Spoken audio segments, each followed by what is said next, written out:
мен қойсаң ұмытсың ба? Сен бе едің, саламат па? Досың сынып қой, ауырып тұрған жоқсың ба? Жоға, үй тіршілігінен шығар. Өткен жолы неге келмедің? Мен бе? Мен келдім. Хей, неге өтірік айтасың? Мен сені 2 сағат күттім ғой. Мен келсем сен ұзап кетіпсің. Шынымен бе? Шынымен сен келдің бе? Я, мен келдім. Сен жоқсың. Сен жоқсың. Онда осы сөзің рас болса, келемін деп уәде бер. Я. Ал дейсің, қамырса кел айтшы. Я, барам. Қашан? Ертең. Сағат нешеге? Таңғы сағат 4 пен кешкі сағат 7 арасында. Онда мен сені 9 сағат бойы күтіп тұрайын ба? Егер күткің келсе. Жарайды, келістім.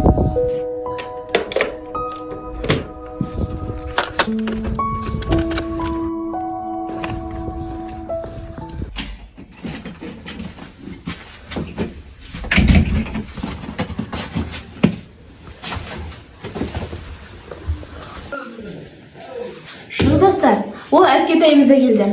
Бүгінгі әпкетайдың жеке мәселесіне байланысты үй жиналысымызды ашық деп жариялаймын. Бүгінгі себептерге байланысты жиналысқа 2 адамымыз қатыса алмайды. Ермек ұйқыға кеткен болса, ал Тимур қызбен кездесіп кетті. Сонымен жиналысты ашық дегендеріміз қолдарымызды көтереміз. Ойбой, мен сәл кешіп қалғаным. Бұларың не? Жолдас Оспанова, отырыңыз. Ойбой, сендердің дендерін салма. Қайдағы жолдас Оспанова? Әлгі мамуля немесе анау әпкетай демеуші едіңдер? Сабыр сақтаңыз. Сізге сөз кезегі берілгенде өзіңіздің ойыңызды айтарсыз. Сонымен, біздің отбасымыздың белді бір мүшесі, басшысымыз Оспанова Қамаржайдың үй мүшесімен ақылдаспай өз бетінше жұмысқа тұруы бәріміздің ашуымызды тигізді. Сонымен, өз ойларыңызды айта кетсеңіздер, жақсы. Мен Қамаржай апайдың ертеңгі жұмыс күнімен құттықтаймын. Бірақ бізге айтпағанына өкпелімін. Ғылыми тұрғыдан қарағанда, әрбір адам өз қоғамынан қай жағынан болса пайдалы тиіс. Өйткені қоғам адам ойын жемісі. Қол еңбегі мен ой еңбегінің арасында айырмашылық жойылып, еңбекті творчество. Сіз конференцияда лекция оқып тұрған жоқсыз. Сондықтан нақты тез сөйлеңізші. Ғылымға негізделмеген дәлелдер әлсіз болады. Сондықтан сіздерге түсініктірек болсын деп. Әйтеуір тез айтып болшы. Бұл кісінің жұмысқа орналасуы заңды, бірақ біз үшін тым күтпегенде. Демек, біздің семьяда шығын көп те кіріс аз деген сөз. Ал бұл кісі финанс тапшылығын ескеріп отырып, ұлттық табысқа өз үлесін қосуды ойлаған. Болдың ба әйтеуір? Болдым. Онда тезірек отырыңыз. Гап қайда десеңші? Сендер менің жұмысқа орналасуымнан намыс көріп отыр екенсіңдер. Оларың болмайды. Бұл дұрыс емес. Мен сонда үйде күнде қол қосырып отыра беруім керекпін бе? Жоқ, сіздің кондуктор боламын дегеніңіз ұнамайды. Солай ма? Бізге ұнамайды. Бұларың дұрыс емес. Жұмыстың жаманы жоқ. Ермек тиіседі ғой, үйде жалғыз өзі отыра тұрады. Осы қалай айтасың? Білмеймін. Бірден көру керек енді. Той ғой. Ямайсыңдар ма? Саламатсыздар. Жағдайлары қалай? Жақсы, өздеріңізде қалай? Жақсы, шүкір. Түн жарымда не жүрсіңдер? Үйлерің қатын ғой, тыныштық па екеуі? Тыныштық сол, алдыңғы сіздерден ұят болып қалыппыз, кешірім сұрайын деп келгем. Айып бізде де бар. Үйге келген қонақты қуып шыққандай болыппыз. Әлгі ана қарындастарында балалық жасаса кешірерсіңдер. Отыр, қазір шай қоям. Қазір. Сіздің ерте тұрып жұмысқа баруыңыз керек қой? Мен ол жұмыссыз ақта ерте тұрып жүрген адаммын ғой. Жұмыс? Ол не жұмыс? Сіздің мамуляңыз, құрметті тақсы, ертеңнен бастап автобуста кондуктор болып жұмыс істеймін дейді. Айлығы бақандай 30 000 теңге. Мамуля, рас па? Рас. Ал біз ше? Біз емес? Онда сендерге не бар? Біз дегенім... Сендердің сөздерінде бір береке жоқ қой, түрлерін ақып кеткен. Бірдеңе бүлдіргеннен саусыңдар ма? Мамуля, мен үйленем. Үйленемін? Үйленеді. Осыған да жетіп тындым де. Қош бол бостандық. Кімге? Камаға. Мен не деймін? Бақытты болыңдар, бірақ... Мамуля, оң, Наз, Гаухар, сендер немен үйленгеніме қуанбайсыңдар ма? Мен кәдімгідей бір құшақтап, бетіне сүйіп құттықтайды десем, қайғылы хабар естігенде тұнжыратындарды алдыңдар. Не, мен сендерге бөтелмін бе? Теміржан, қойшы олай айтпашы. Кім айтты сенің бөтелсің деп? Той жасаймыз. Ақша деген табылар. Мен гострахта ақшам бар. Гострах? Иә. Вот страховщик. Залын қарашы өзінің. Теміржан, жарар бәрі жөнделер. Ай, қойдар күлкіні. Не күлкі сендерде? Көтер басында қане. Темірж, көтер. Сен мен алдымен барып ағаның алдынан рұқсатын сұрап аласың. Мен де солай етейін деп едім. Батылым жетпеді. Ұлым, рұқсат етесің бе? Отбасы кішігірім мемлекет, оның басқарушы жалғыз махаббатымен жеткіліксіз. Отбасы басшысының бойында ұстамдылық, көрегендік, мейірбандық сияқты көптеген компоненттер жинақтауы тиіс. Оғымсың, бұл сонда сенің рұқсат етпеймін деген сөзің бе? Егер де осы қасиеттер адам ойына қалыптасқан 3 айлық болды. ал бұндай жағдайда мен өз тарапынан інімнің үйленуіне рұқсатымды беремін. Ай, Сұлтан, әйтеуір тойғашан асығыс емес пе? Жоқ, асығыс емес. Сіздерде әлі 5 күн уақыттарыңыз бар ғой. 5 күн уақыт? Иә. Ойбай, асығыс болмағанда қандай сонда? Ертең жұмысқа баратын едім бірінші рет. Не істесем болады екен енді? Бір күнге сұранасыз да енді. Ай, ол қалай болады екен жұмысқа бармай жатып сұранған? Ана ескертіп қоятын анда танысымда жүр. Онда ертең автобус кондукторшы жұмыс істеймін. Ай, қойшы сен. Ей, тұнап отырсыңдар, тұр. Ертең той ғой, бізде дайындамаймыз ба? 5 күн болған ғой тек қана. Ой, қайтайық, үйге де келіп қалдық. Бірнеше күн бойы жолым тосқанымда маған анам 1 сағат болған ма? Тағы жүрсек қайтеді? Жоқ, мен болмасам үйде кішкентай ұйықтамайды. Ал менің әлгі сөзіме сол күйі жауап береді ғой. Қабен, ол қиын сияқты. 1 сағатқа қиып кете алмай жүрген інілерімді өмір бақи қалай қиям? Осыны ойлап қараш. Мен олардың әпкесі емес. Анам қайтыс болғаннан бері анасы болғандаймын. Саған үйлену керек. Ал маған өз жөніммен болу керек. Қамаштай, сен тым уайымсызсың. Қойшы осындай сөздерді. Ертең үй болғансын кішкентай еректі қолымыз қаламыз. Маған қалғандарда кішкентай. Онда бәрінде ол қаламыз. Ол мүлдем қисынсыз. Қамаштай, сен деген Той, бала болмайық. Бізге бала болған жарыспас. сен жасына жетпей егделікке боямасаңшы, кәрілік қайда кетеді дейсің? Мен сені түсінемін, Қабен, бірақ сен де мені түсінші. 4 азамат болмай, мен өз басымның қамын ойлауға хақым жоқ. Өз жөнін тауып, әке кетті, талқан таусылып, шеше байға сол кетті. Есеңкіреген естерін енді жиып келе жатқанда, не болсан о бол деп олар тастап кетсем болады, тағдыр не болмақ, Қабен. Сен мені кешір. Мен сенімен бірге бола алмаймын. Үйге айтайын, қазір үйден інілерім біреу шығып қалса ұят болып қалар. Ертең өмірімде бірінші рет жұмысқа барып ем. Үйде деген тірлік көп. Жарайды, мен барайын. Жұмысқа өзіме орналастыратын едім ғой. Егер де сені жұмысқа орналастыратын болсам, саған борыш болып қалам ғой. Сосын саған тұрмысқа шығуға жоқ деп айту қиын болып қалады. Мүмкін тағы да ойланырсың? Жоқ, Қабен. Ойланып болған болса, қош, сау бол.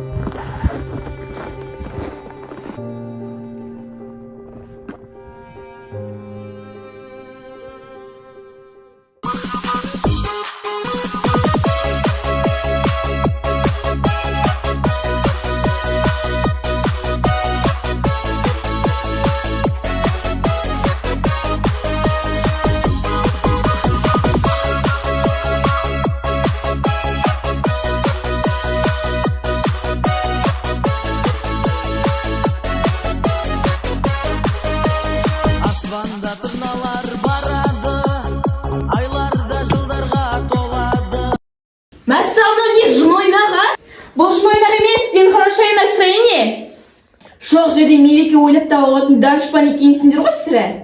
Біле білген адамға денсаулығында өтіп жатқан әрбір күн мереке. Дұрыс, билеңіз. Сіздің әр күніңіз мереке болсын деп, деніңіздің саулығына ылғи қуанып, жігітпен түн жарымға дейін секеңдеп жүрсін деп, арғы аталарымыз бен әкелеріміз майданда қандарын төккен. Билей беріңіз. Иә, дұрыс, билеңіздер. Ай, Нәзира қойсаншы, Теміржанды тағы да ренжітіп аламыз ғой. Ол ренжиді деп енді біз үйден беземіз бе? Әлде бәріміз осының биімен билеп кетеміз бе? Сонда ол бізбен санаспай ма? Тимур, тоқтат енді, бұл жетер. Ата сақалың аузына түскенше не болсаң? Есіңе кіретін кез болды ма, жоқ па өзі? Мамуля, мен бұл қызды қазір терезеден лақтырып жіберемін. Лақтырған нес? Кәдімгідей жолдастарым көзімше абыройдан арыздан қылып бітті. Ай, Теміржан, брашуынды бер. Біз 5-ші этажда тұрамыз ғой. Дем, сонда біздің өз үйімізде қонақ күтіп, көңіл көтеруге де хақымыз жоқ па? Бар, бірақ бұл үйде тек қана сендер тұрмайсыңдар. Бәріміз тұрамыз. Басқалардың ойымен де санасу керек емес пе? Жақында он диссертация қорғайды. Ал әпкем болса жұмыстан шаршап келеді. Ана жақта бала ұйықтап жатыр. Билегіш болып бара жатсаңдар барыңдар ресторанға. Онда сіңілім ревизия жүріп жатыр. Онда тастаққа кетіңдер, тауық өрмелеңдер, немесе айдалаға барып билеңдер. Онда ревизияда, ремонтта жоқ. Қызғанышта ішім өртеніп барады. Одан да сен де ертерек бір жігіттің етегін ұста. Сонда ешкіммен шаруам болмайды. Байқауымша сіздер мықтылап ұстап алған сияқтысыздар. Ол біздің шаруамыз. Айтшы, сіз неге далаға шықпайсыз? Әлде сіз де әпкеңіз секілді үй бағуды жөн көрдіңіз бе? Тым болмаса шола ақылыңыз бар деушін. Ол да жоқ екен ғой. Сізге сөз әуре қылмаймын. Шығыңыздар үйден. Болды, босатыңдар. Мына қыз бізді тағы да қуып жатыр. Кетейік, жолдастар. Сұлтан, Светлана. Маған барлығында бірдейсіңдер. Қайсысы бірінің сөздерін сөйлеріңді білмей қалдым ғой тіпті. Әпке басыңызды қатырмаңыз. Ермектің қасына барсаңызшы. Барсам барайыншы сол Ермекке бар. Я саған жол болсын. Жұрт кетіп қалған ба? Біз сен жұмыс істеп отыр десек, ұйықтап тұрғаннан соңмысың? Камила неге жылап отыр? Адам тек реніш қайғыдан жыламайды ғой, қуаныштан да жылайды. Ол не қуаныш? День хорошего настроения. Сен сөзімен іс-әрекетінің арасында байланыс жоқ сияқты. Жарайды, мен кеттім. Ертеңгеше мақаламды бітіруім қажет. Ғылым академиясының хабаршысына осы аптаның соңында бітірем деп уәде беріп ем. Оған да қарсылығым жоқ. Айтпақшы, Гаухар, сен де бірге онымен бірге барсаңшы. Қазір бәрі сауық оқитын, сауқымыз да көңіл күйіміз де жоқ. бірақ мен осы үйге құтты қонақ бола бермедім. Оғым, тұра тұршы.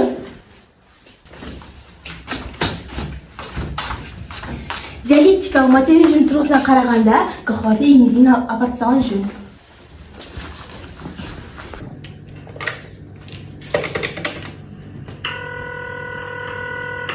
Алло, жатақхана ма? Маған Тимур Оспанов керек еді. Теміржан. Алло, балам? Сенбісің? Ой, айналайын сол. Қалың қалай? Денің сау ма? Камила қалай анда? Бізде бәрі жақсы, аман есенбіз. Назира ағылшын тілінен сабақ беріп жүр.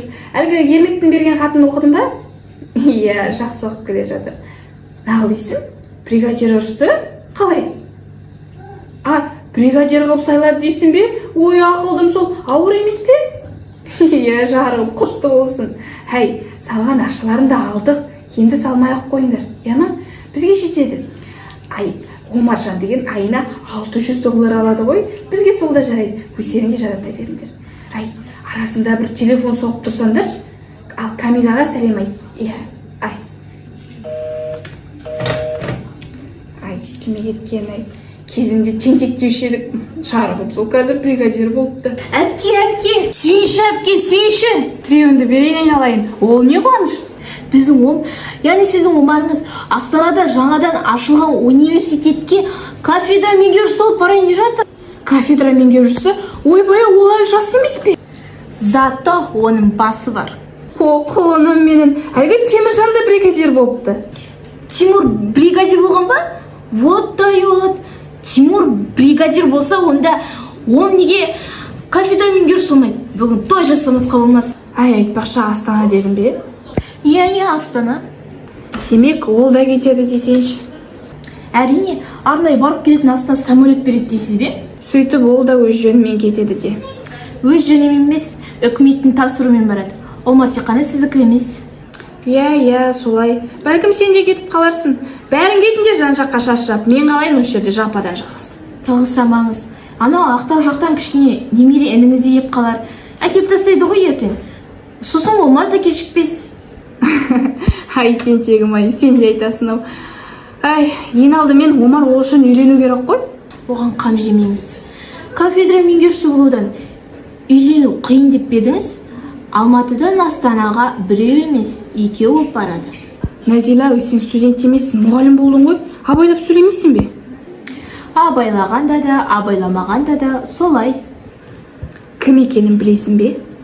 Кім екенін өзің ойлап тапшы? Қайдан білейін, осы күні қыз көп. Әйтеуір шошаңдаған біреу болмаса жарар еді. Жоқ, шошаңдаған емес. Сыпайы, көрікті, әрі сізді әпкесіндей сыйлайды. Әрі мен қасымда ағылшын тіліне сабақ береді. Не дейді? Мыналарды жын ұрған ба? Гаухар ма? Дәл таптыңыз. Не болып кеткен бұл? бәрін шет жерінен салмысыңдар. Ол екен залымда жоқ. Залым мына мен екеуі келіп қосып жібердім. Ұят болды, енді не амал бар? Ұят ештеңе жоқ. Қайта қалғысы айтсын, бірін жақсы білетін адамдар қосу керек қой.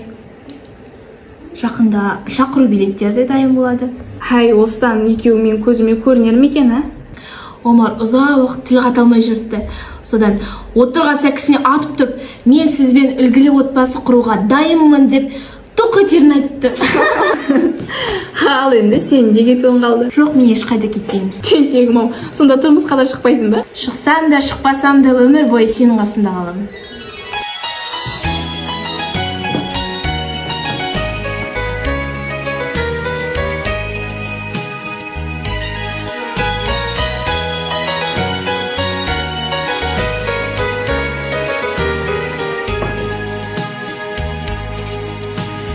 жайраңдап жаздағы Ой, қалайсыңдаршы? Тойларың құтты болсын. Ай, рахмет. Кеп отыр, жайғас. Бақыт деген осы деймін Қамаржай. Бәрін өсірдің, жетілдірдің. Азамат деген сендей ақ болсын. Ай, отыр, рахмет дегенге көп. Қазір Тимур мен Омар да келіп қалады. Келеді ғой, қара шаңырақ оларды қайда жіберсің? Бәрін өсіріп жетілдірдің. Омарың ғалым, Тимурың бригадир, Назира мұғалім, Ермек оқушы. Енді өзіңді де ұмытпасаңшы. Ай, қайдам. Мен солардың анасын жоқтатпаймын деп өзім ана болып кеткен сияқтымын.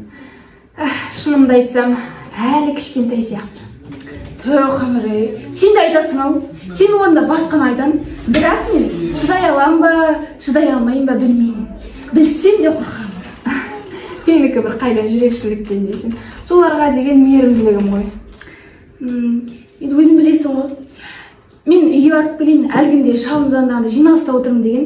Қазір қайтып келем, шалым келсе бірге келеміз. Шалымды бірге алып келетін бол. Иә, ұмыт кетпейді. Мамуля, телеграмма. Ой, бірдеңе болған сезгем. Таштық бекен ай. Келе отыр оқиға. Жақында.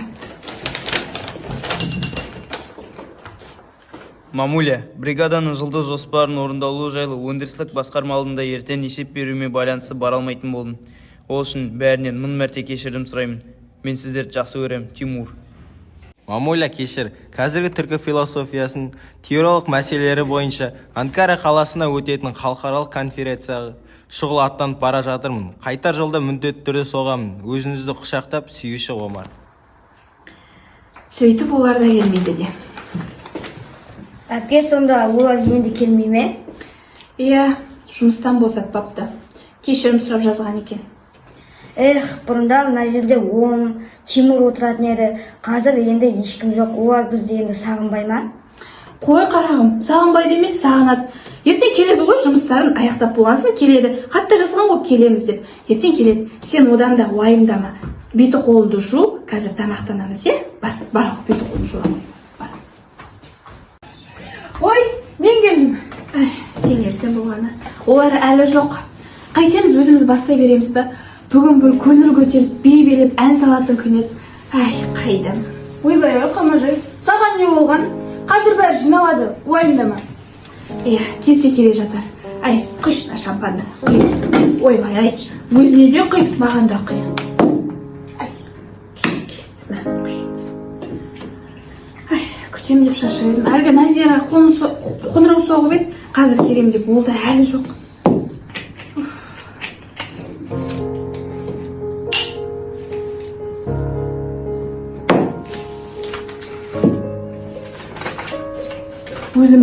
Өзіміз-ақ өткіземіз осы апшыз. Әпке, мен өскенде сізді жалғыз қалдырмаймын. Ой, айналайын, сол кет, отыр.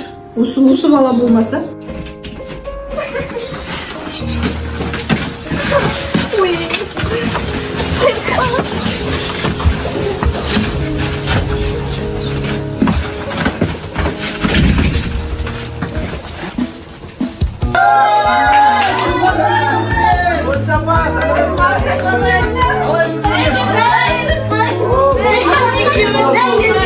Sen anasın tuğan günün men.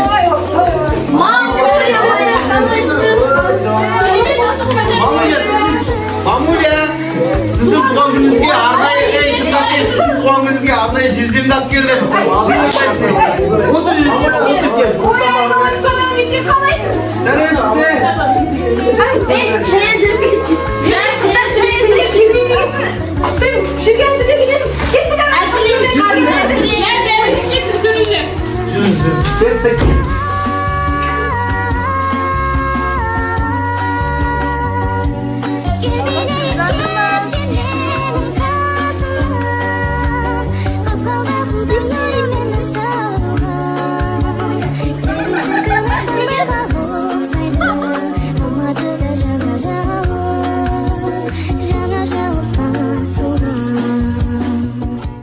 Қолым бүйтіпсті.